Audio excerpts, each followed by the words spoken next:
And of course now the same arguments will arise, but that was a living will. My grandmother spoke to a lawyer and wrote down in a will documenting the fact that she was leaving everything to me, that she wanted to make sure I was taken care of.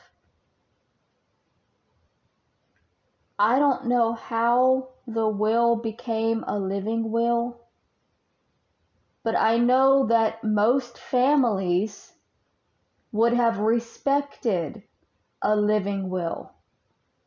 My family decided that the living will was only valid while she was alive and that she intended for it to go away once she died.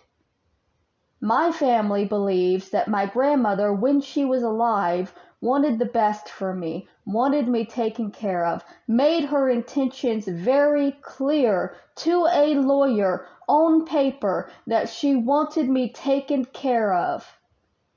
But only while she was alive. After she died, since it was only a living will and not a final will, she must have intended for me to have been left completely homeless. Only my family would have seen it that way and argued it that way.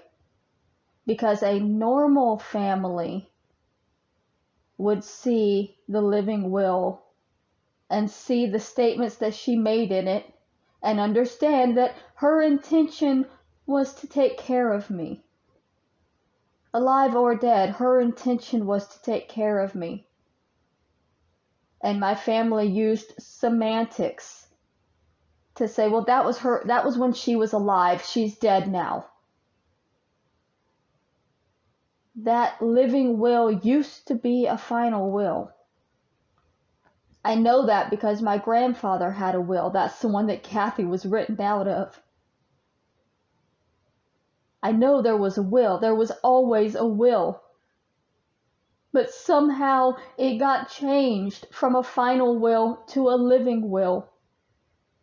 And my family just abandoned me to be homeless while having a document saying that that was the last thing my grandmother wanted.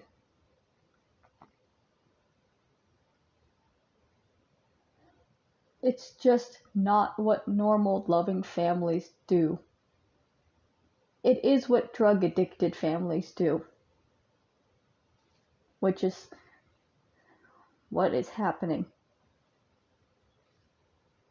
She sat down with a lawyer. She made her wishes extremely clear.